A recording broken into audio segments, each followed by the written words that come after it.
స్వాతంత్ర దినోత్సవం సందర్భంగా హరీష్ అకాడమీ అందిస్తోంది అన్ని ఆన్లైన్ కోర్సులపై భారీ డిస్కౌంట్ ఆఫర్స్. ఒక కోర్స్ కొనండి, 5 కోర్సులు ఉచితంగా పొందండి.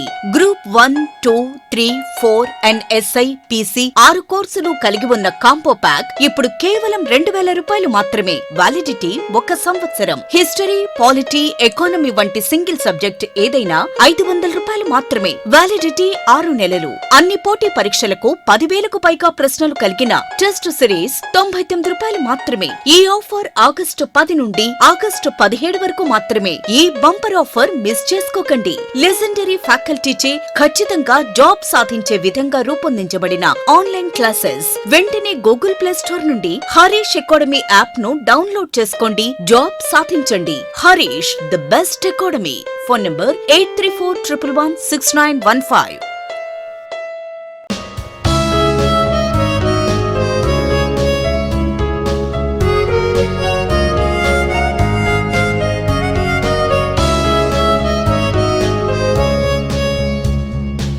Hi friends, welcome to Harish academy. ఈరోజు వార్తలు నిలిచిన జాతీయ, అంతర్జాతీయ, రాష్ట్రీయ అంశాల గురించి, వార్తలు నిలిచిన వ్యక్తులు, అవార్డులు, పుస్తకాలు, మరి క్రీడా సంబంధిత సమాచారం, ఒక్కొక్క అంశాన్ని వివరంగా తెలుసుకుందాం. ఈరోజు ఫస్ట్ టాపిక్ వచ్చేసి దేశంలోనే మొట్టమొదటి అనే అంశంతో ఇస్రో ప్రత్యేకంగా వార్తలు నిలిచింది. ISRO, Indian space research organisation, భారతదేశం తరపున అంతరిక్ష ప్రయోగాలు చేస్తున్న అత్యున్నత సంస్థ ఇస్రో. ఇస్రో ప్రస్తుత చైర్పర్సన్గా విధులు నిర్వర్తిస్తున్న సోమనాథ్ గారు నిన్నటి రోజున దేశంలోనే మొట్టమొదటిసారి ఒక వర్చువల్ స్పేస్ టెక్ పార్క్ని ప్రారంభించడం జరిగింది. ఇండియాస్ ఫస్ట్, దేశంలోనే మొట్టమొదటి అనే అంశంతో ఈరోజు ఇస్రో ప్రత్యేకంగా వార్తలు నిలిచింది. దేనికి సంబంధించి అంటే స్పార్క్ అనే ఒక వర్చువల్ స్పేస్ టెక్ మ్యూజియం లేదా పార్క్ని ఇటీవల ఎవరు ప్రారంభించారంటే ఇస్రో ఆధునులను గుర్తుంచుకోండి. ఇస్రోకి సంబంధించిన మిషన్లకి సంబంధించి సంపూర్ణ సమాచారాన్ని ఈ మ్యూజియం ద్వారా తెలియజేస్తాము ఆజాదీ కా అమృత్ మహోత్సవ్ సందర్భంగా అని చెప్పేసి సోమనాథ్ గారు చెప్పడం జరిగింది. డైరెక్ట్ ఇస్రోకి సంబంధించి మనం గుర్తుంచుకోవాల్సిన ఒకే ఒక bit examination point of view ఏంటంటే ఇటీవల భారతదేశంలోని ఏ సంస్థ స్పార్క్ అనే ఒక virtual 3D space tech museum లేదా పార్క్ని ప్రారంభిస్తూ వార్తలు నిలిచింది. ఆజాదీ కా అమృత్ మహోత్సవ్ సందర్భంగా అంటారు. ISRO, Indian space research organisation గుర్తుంచుకోండి. So India's first virtual space museum Spark launched by ISRO to mark 75th independence day. మనం ఆజాదీ కా అమృత్ మహోత్సవ్ని సెలబ్రేట్ చేసుకుంటాం. దీని సందర్భంగా ఇస్రోకి సంబంధించి వివిధ మిషన్లకి సంబంధించిన సంపూర్ణ సమాచారాన్ని, ఇస్రో విజయాలను తెలియజేయాలని చెప్పేసి ఒక వర్చువల్ మ్యూజియంని ప్రారంభిస్తూ ఇస్రో ప్రత్యేకంగా వార్తలు ఇచ్చిందని గుర్తుంచుకోండి, సరిపోతుంది. ఇక ఇస్రోకి సంబంధించి ఇటీవల మనం రానున్న పోటీ పరీక్షలను దృష్టిలో ఉంచుకొని చదవాల్సిన అంశాలు ఆల్రెడీ మనం డిస్కస్ చేసిన అంశాలు. ఒకటి PSLV C52 చదవండి అండ్ PSLV C53, ఈ రెండు కూడా 2022కి సంబంధించి వార్తల్లో ఉన్నాయి. వీటిని ఒకసారి చూడండి. ముఖ్యంగా రానున్న PC అభ్యర్థులు, PC ఎగ్జామినేషన్ సంబంధించి కానివ్వండి, గ్రూప్ 1కి సంబంధించి కానివ్వండి. అండ్ వీటితో పాటు మనం డిస్కస్ చేసిన in space, Indian national space promotion and authorisation centre. In space is very very important. Indian national space promotion and authorisation centre భారతదేశంలో అంతరిక్ష రంగంలో ఇస్రో సాధిస్తున్న ఘనతలు ఎంత పొగిడినా తక్కువ. దాంతోపాటు ప్రైవేట్ సంస్థలను కూడా ఇస్రోకి సహకారం ఇచ్చే విధంగా ఉద్దేశించిన in space very very important. So India space related ఇష్యూస్లో స్టార్టప్లకి ప్రోత్సాహం అని గుర్తుంచుకోండి, సరిపోతుంది. ఇన్ స్పేస్ ఇటువంటి అంశాలను ఇస్రోకి సంబంధించి ప్రత్యేకంగా చూడండి. ఇటీవల SSLV మాత్రం ఫ్లాప్ అయిపోయింది, విఫలమైంది. దాని గురించి ఎగ్జామ్లో అడగకపోవచ్చు, పెద్ద ప్రాబ్లం ఏం లేదు. కాకపోతే PSLV C52, C53 మాత్రం ఖచ్చితంగా చూడండి. అండ్ ఇన్ స్పేస్ యాక్రోనిమ్ ఏంటి అంటారు? Indian national space promotion and authorisation centre అని గుర్తుంచుకోండి. అటువంటి ఇస్రో అద్భుతమైన విజయాలు సాధిస్తోంది. ఈరోజు ఇండియాస్ ఫస్ట్, దేశంలోనే మొట్టమొదటి వర్చువల్ స్పేస్ మ్యూజియం లేదా virtual space tech park 3D park అని గుర్తుంచుకోండి, స్పార్క్. అండ్ నెక్స్ట్ సుప్రీంకోర్టు నిన్నటి రోజున ఒక పిటిషన్ని స్వీకరించడం జరిగింది. ఆ పిటిషన్ దేనికి సంబంధించి, ఆ అభ్యర్థన దేనికి సంబంధించి అంటే రాజకీయాలకి సంబంధించి. సో రాజకీయ నాయకులకి సంబంధించి నేర చరిత్ర అనేది సర్వసాధారణంగా మనం వింటూనే ఉంటాం. అటువంటి నేరాలు నిర్ధారితమైన రాజకీయ నాయకులు లేదా నేరాలు నిరూపితమైన రాజకీయ నాయకులు ఎవరైతే ఉంటారో వారిని జీవితకాలం రాజకీయాలకి దూరంగా ఉంచాల్సిందే అని చెప్పేసి ఇటీవల సుప్రీంకోర్టు దృష్టికి కొంతమంది పిటిషన్ వేయడం జరిగింది, అప్పీల్ చేయడం జరిగింది. దాన్ని స్వీకరించింది సుప్రీంకోర్టు. జస్టిస్ ఎన్వి రమణ గారి ఆధ్వర్యంలోని బెంచ్ దీన్ని స్వీకరించడం జరిగింది. సో దీనిపై విచారణ అండ్ హియరింగ్కి సంబంధించి అతి త్వరలో డేట్స్ని కూడా డిక్లేర్ చేస్తామని చెప్పారు. సో రాజకీయ నాయకులకి సంబంధించి నేరాలకి సంబంధించి చాలామంది రాజకీయ నాయకులు ఇటీవల చాలా సంస్థలు ఇచ్చిన నివేదికలు ఏం చెప్తున్నాయంటే నేర చరిత్ర అనేది ఒక రాజకీయ నాయకుడికి సర్వసాధారణంగా ఒక క్వాలిఫికేషన్గా మారిందంట. అటువంటి నేరాలు ఎవరైతే రాజకీయ నాయకులకు సంబంధించి నిరూపణ అవుతాయో లేదా నిర్ధారితం అవుతాయో అలా నేరాలు నిజంగానే చేసిన రాజకీయ నాయకుడు జీవితకాలం దూరంగా ఉంచాలి అని చెప్పేసి కొన్ని అభ్యర్థనలు దానిని స్వీకరించింది సుప్రీంకోర్టు. అతి త్వరలో విచారణ నిర్వహిస్తామని చెప్పేసి చెప్పడం జరిగింది. జస్ట్ గుర్తుంచుకోండి, ఇంకా కాలేదు. And representation of people's act 1951 section 8 class 1 పైన కూడా ప్రత్యేకంగా విచారణ చేస్తామని చెప్పేసి చెప్పారు. సో ఇది చూడాలి, రానున్న రోజుల్లో దీన్ని విచారణ చేపడితే ఎటువంటి తీర్పు రాబడుతుంది, సుప్రీంకోర్టు ఎటువంటి తీర్పు ఇస్తుందో చూడాలి. అండ్ ఈ మంత్ 27 నుండి జస్టిస్ యుయు లలిత్ గారు మన భారతదేశానికి సంబంధించి నూతన ప్రధాన న్యాయమూర్తిగా రాబోతున్నారు. ఎన్వి రమణ గారి స్థానంలో 49th CJI of India, chief justice of India అని గుర్తుంచుకోండి. ఆల్రెడీ మనం ఆ టాపిక్ గురించి డిస్కస్ చేసాం. మరొకసారి తను ప్రమాణ స్వీకారం చేసిన తర్వాత మరొకసారి చూద్దాం.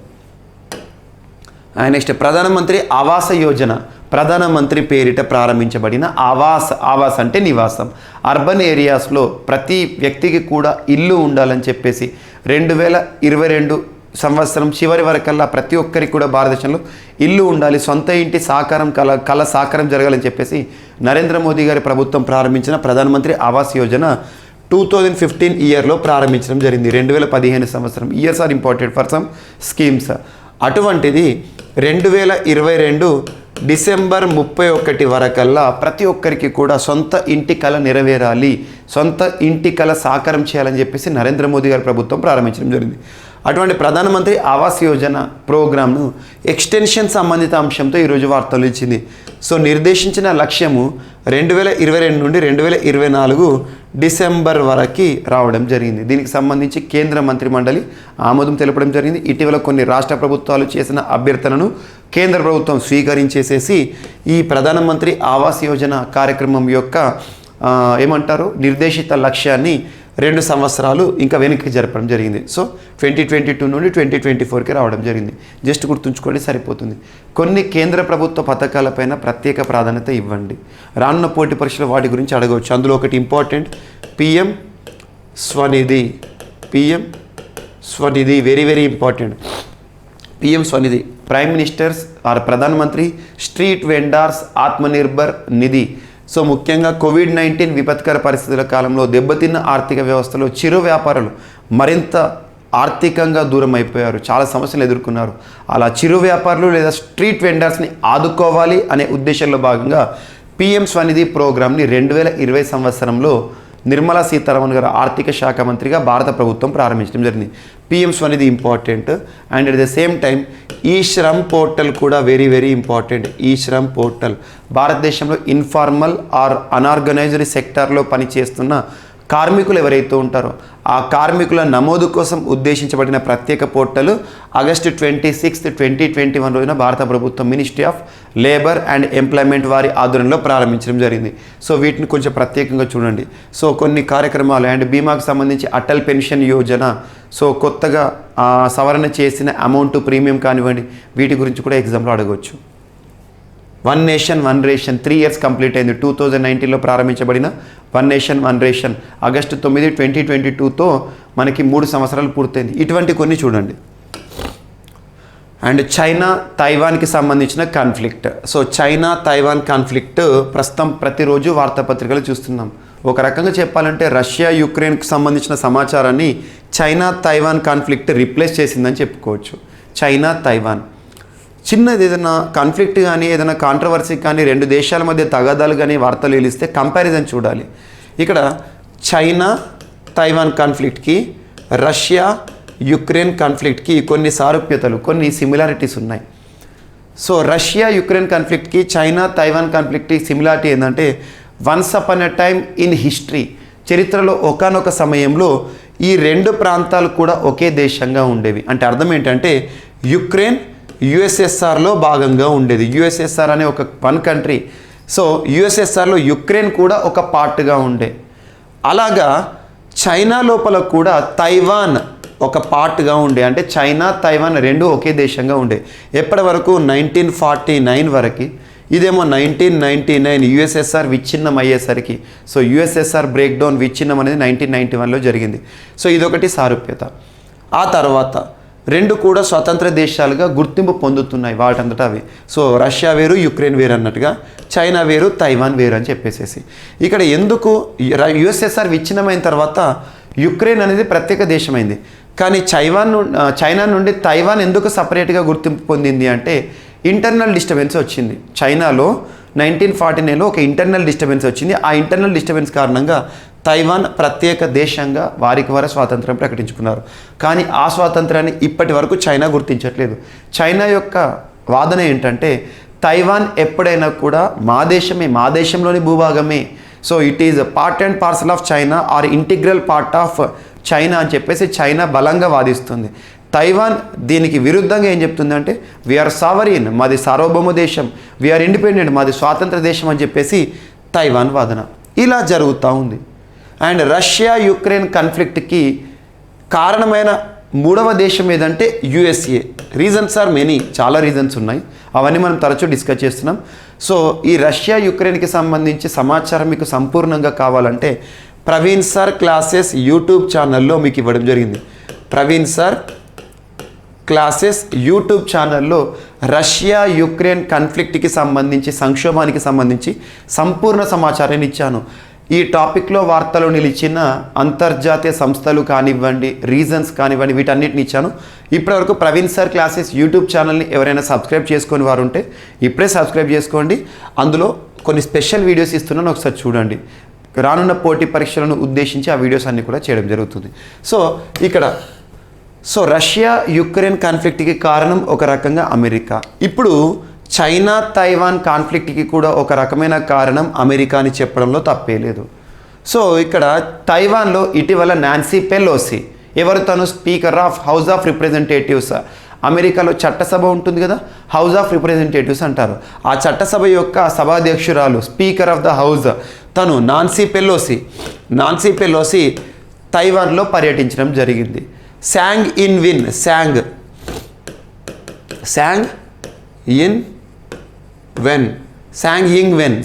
వెన్ తను అంటే ఆమె తైవాన్ యొక్క దేశాధ్యక్షురాలు. సో తను 2016 సంవత్సరంలో తైవాన్కి అధ్యక్ష బాధ్యతలు స్వీకరించిన తర్వాత చైనాకి తైవాన్కి కాన్ఫ్లిక్ట్ మరింత పెరుగుతూ వస్తుంది. ఇటువంటి పరిస్థితుల్లో నాన్సీ పెలోసి ఈ ప్రాంతాన్ని పర్యటించడం, పర్యటించడం, తైవాన్ యొక్క రాజధాని తైపీని పర్యటించడం చైనాకి తట్టుకోలేకపోతుంది. దీనికి కారణంగా ఏం చేస్తుంది, తైవాన్ చుట్టూ కూడా ఎక్సర్సైజెస్ కండక్ట్ చేస్తుంది. తైవాన్ ఏం ఆలోచిస్తుంది, పార్క్ పిన్ స్ట్రాటజీని ఆలోచిస్తుంది. పార్క్ పిన్, ఇది very important. Park pin strategy గురించి మనం 2 days బ్యాక్ డిస్కస్ చేసాం. పార్క్ పిన్ స్ట్రాటజీని ఆలోచిస్తుంది. పార్క్ పిన్ స్ట్రాటజీ అనేది 2008 సంవత్సరం అమెరికాకి సంబంధించిన ఒక research professor William S Muller అనే ఒక వ్యక్తి ప్రతిపాదించాడు. ఏదైనా ఒక బలహీన దేశము, బలమైన దేశము రెండింటి మధ్య గనక యుద్ధ పరిస్థితులు ఏర్పడినప్పుడు బలమైన దేశం చూసి భయపడకూడదంట. దాని బలాన్ని చూస్తే మనకు భయం ఇస్తుంది, కానీ దాని యొక్క బలహీనతల పైన మనం అడ్వాంటేజ్గా చూసి ఆ యుద్ధంలో అడుగేయాలని చెప్పేసి ఒక సిద్ధాంతాన్ని ప్రకటించారు. సో అవన్నీ మనం చూడడం జరిగింది. సో చైనా తైవాన్, ఒకవేళ నిజంగానే చైనాకి తైవాన్కి మధ్య కాన్ఫ్లిక్ట్ అనేది పెరిగి యుద్ధంగా గనక రూపుదిద్దుకుందనుకోండి, యుద్ధం కనుక వచ్చిందనుకోండి, దాని పర్యవసానం దేనిపైన ఉంటుందంటే ఇండో పసిఫిక్ ఏరియా. మనకు తైవాన్ అనేది పసిఫిక్ ఓషానిక్ ప్రాంతంలోని ఒక చిన్న ఐలాండ్ కంట్రీ అని గుర్తుంచుకోండి. ఇండో పసిఫిక్ ఏరియా ఏదైతే ఉంటుందో ఈ సముద్ర ప్రాంతం మొత్తం కూడా ఎక్కువగా ఆంక్షలు ఉండే అవకాశం ఉంటుంది. అండ్ తైవాన్ యొక్క ప్రత్యేకత ఏంటంటే సెమీ కండక్టర్ బిజినెస్లో ప్రపంచంలో నెంబర్ 1 అని చెప్పుకోవచ్చు. సెమీ కండక్టర్స్ ప్రపంచంలో టోటల్ సెమీకండక్టర్స్లో 30% సెమీకండక్టర్స్ని తయారు చేస్తున్న దేశం తైవాన్. అందులోనూ అడ్వాన్స్డ్ సెమీకండక్టర్స్ 90% తైవాన్ నుండి రావడం జరుగుతుంది. సెమీకండక్టర్స్ అంటే మన కంప్యూటర్లోను ఐటీ సెక్టర్లో వాడతారు. అటువంటిది సెమీకండక్టర్స్ కనుక ప్రొడక్షన్ ఆగిపోయింది అనుకోండి, ఖచ్చితంగా ప్రపంచంలో డిజిటల్ ఎకానమీ పైన కూడా ప్రభావం పడే అవకాశం ఉంటుంది. ఇవన్నీ ప్రభావాలు. మరి అమెరికాకు ఎందుకు తైవాన్ని దగ్గర చేసుకోవాలని ఆతృత అంటే, ఈ తైవాన్ చుట్టుపక్కల పసిఫిక్ ఓషనిక్ ప్రాంతంలో అమెరికాకి సంబంధించిన కొన్ని స్థావరాలు ఉన్నాయి. ఇవన్నీ డిఫరెంట్గా చూడండి. లొకేషన్ పైన ఎక్కువగా చూడండి. చైనా అండ్ తైవాన్ ఇలా ఉంటాయి. చైనా, తైవాన్, ఇది తైవాన్, ఇది చైనా. ఏదైనా మ్యాప్ పాయింట్ కాదు చూడండి. ఈ ప్రాంతం మొత్తం కూడా తైవాన్ చుట్టూ మొత్తం కూడా విన్యాసాలను నిర్వహిస్తుంది చైనా. సో ఇటువంటి పరిస్థితుల్లో తైవాన్ కూడా డ్రిల్స్ని సిద్ధంగా ఉన్నామని చెప్పేసి ప్రత్యేక ప్రకటన చేసింది ఈరోజు. అందుకే ఈ టాపిక్ మరొకసారి చెప్పాను. సో ఇక్కడ చూడండి, ఫిలిప్పీన్స్ ఈ ప్రాంతంలో ఉంటాయి, దగ్గరలో ఉంటాయి.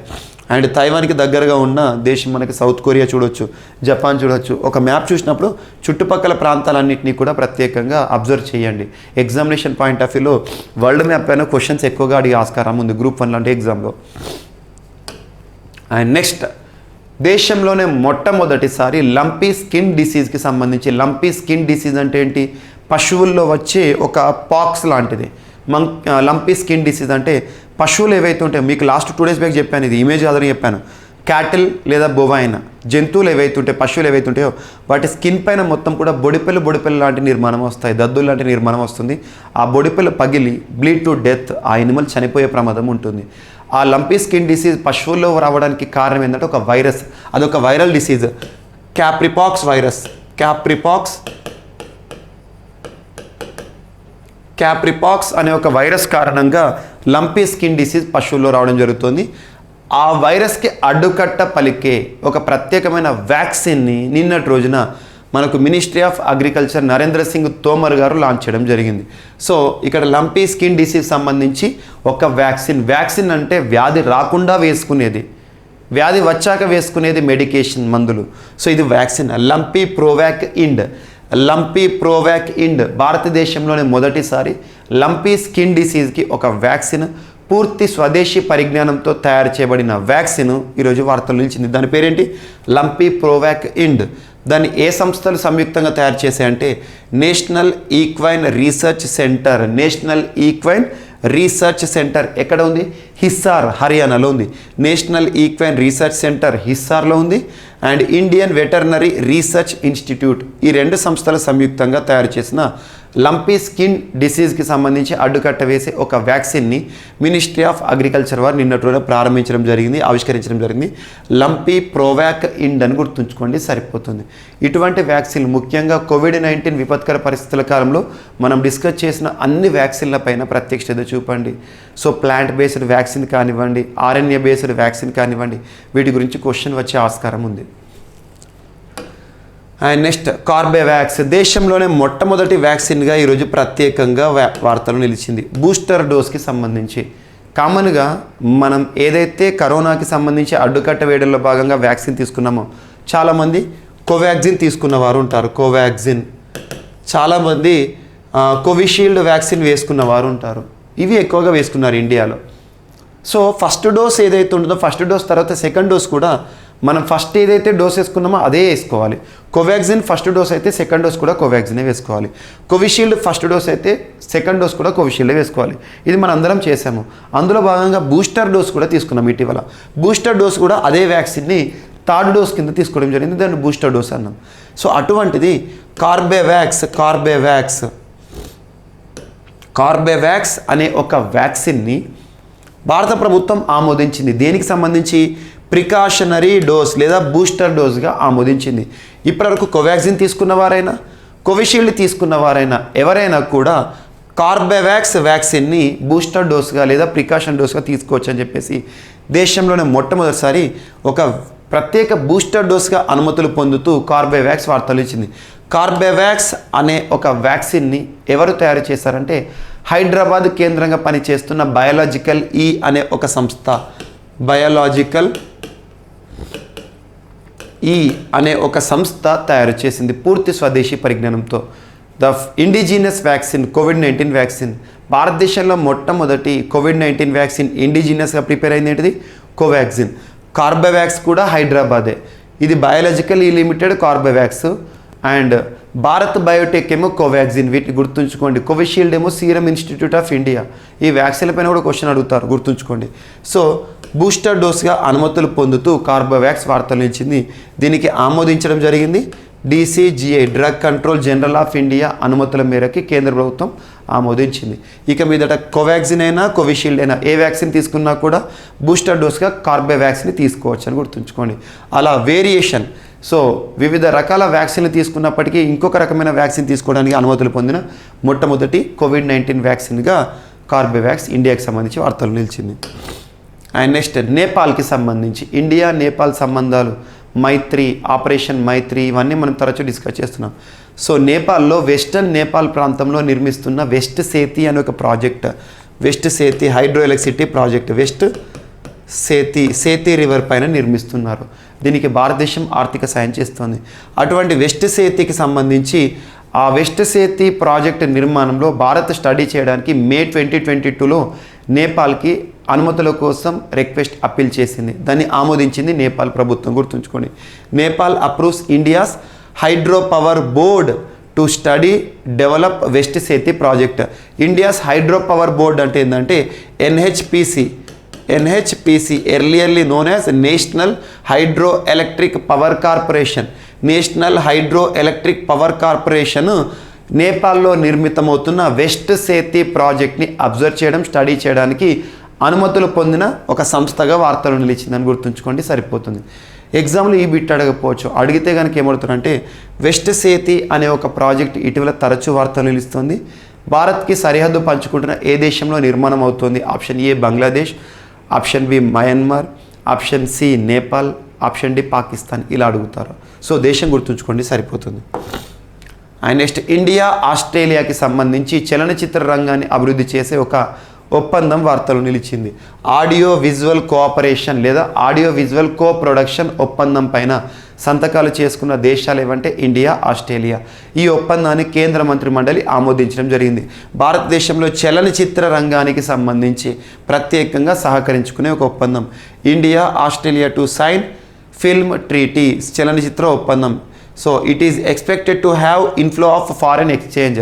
సో చలనచిత్ర రంగంలో కూడా ఫారెన్ ఎక్స్చేంజ్ ఇన్ఫ్లో అనేది మనం చూసే అవకాశం ఉంది, గుర్తుంచుకోండి. ఆడియో విజువల్, సో చాలామంది ఏవి అంటే ఆడియో వీడియో అనుకుంటారు, ఇది ఆడియో విజువల్ కో ప్రొడక్షన్ ఒప్పందం. ఇటీవల ఏ రెండు దేశాలకి సంబంధించింది? ఇండియా ఏ దేశంతో ఒప్పందాన్ని కుదుర్చుకోవడం విషయంలో వార్తలోకి వచ్చింది అంటే ఆస్ట్రేలియా.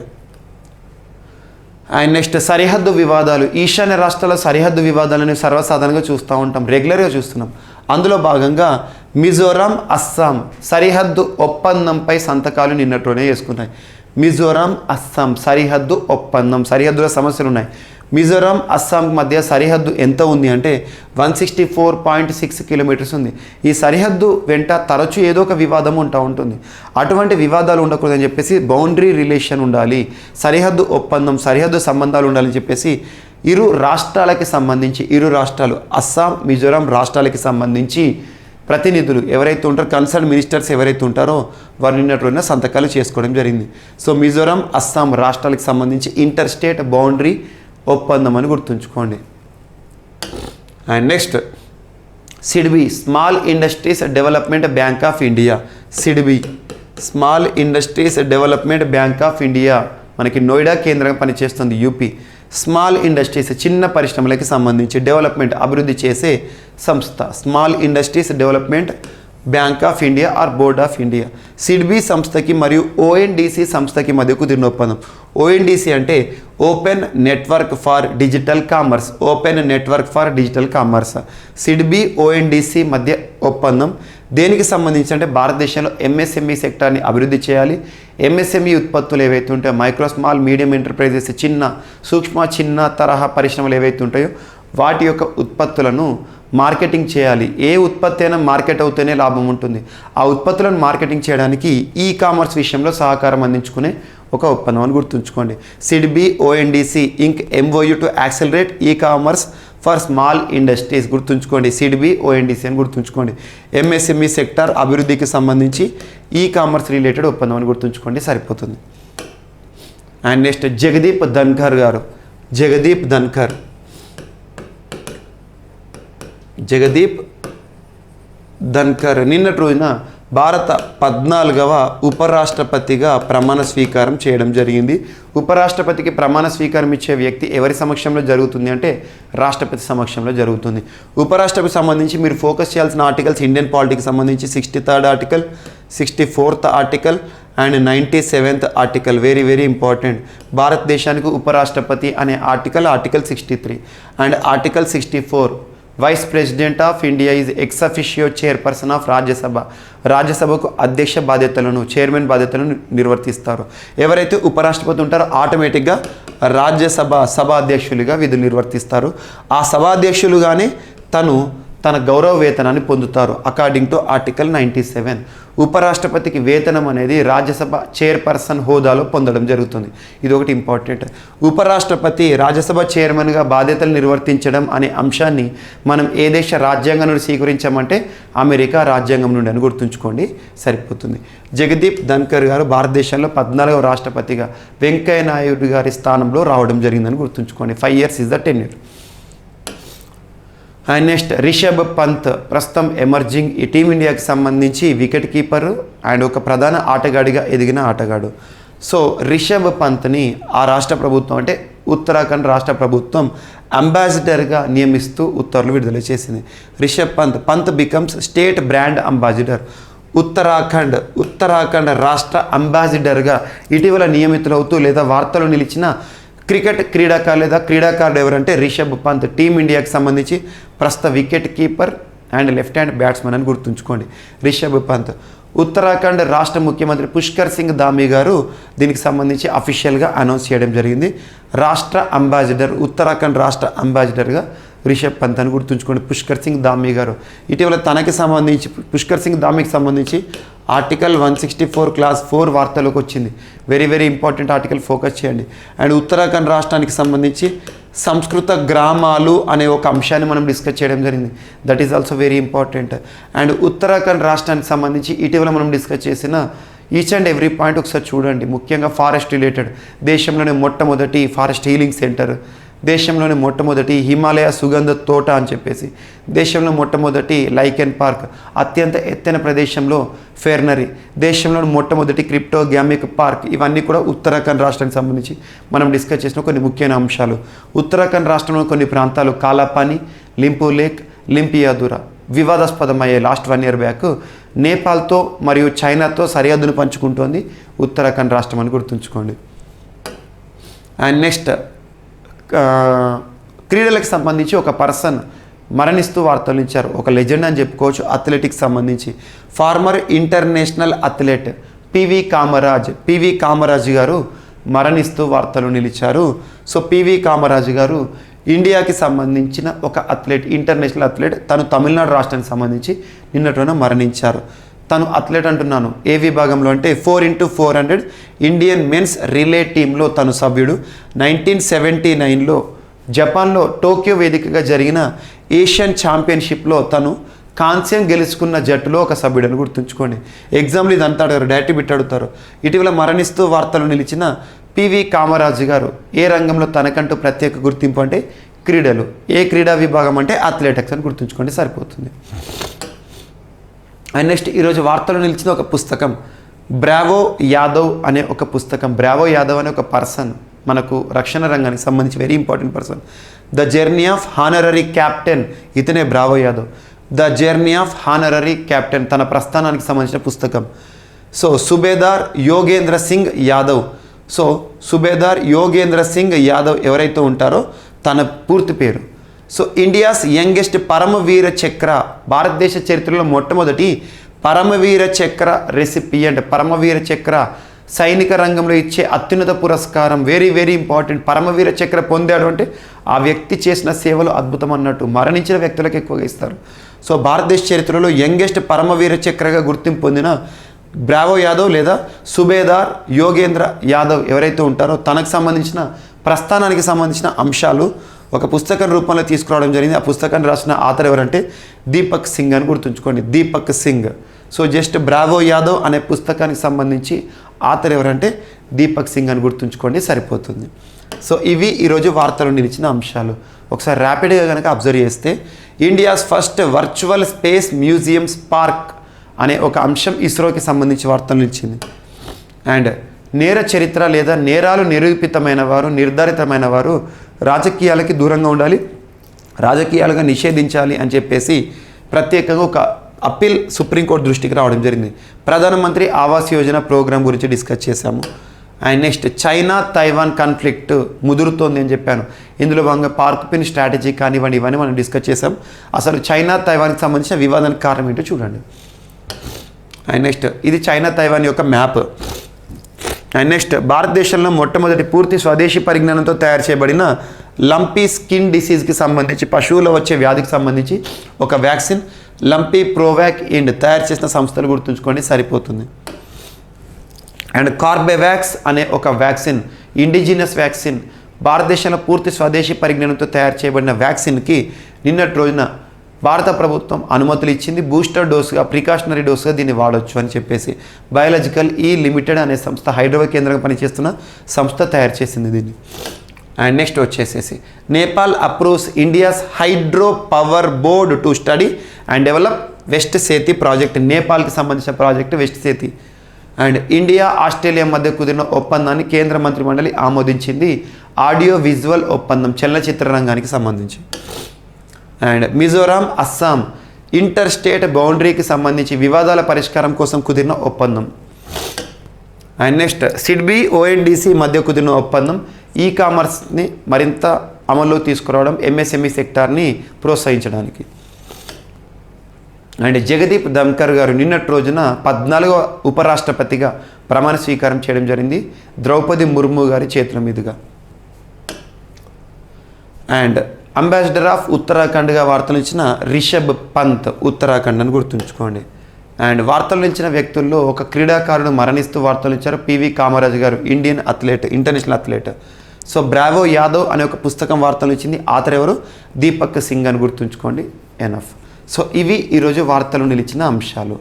మిస్లేనియస్ అంశాలు ఏమైనా మిగిలిపోయినట్టుంటే రేపటి క్లాస్లో యాడ్ చేసుకొని నేర్చుకుందాం. రేపు కలుద్దాం. Thank you.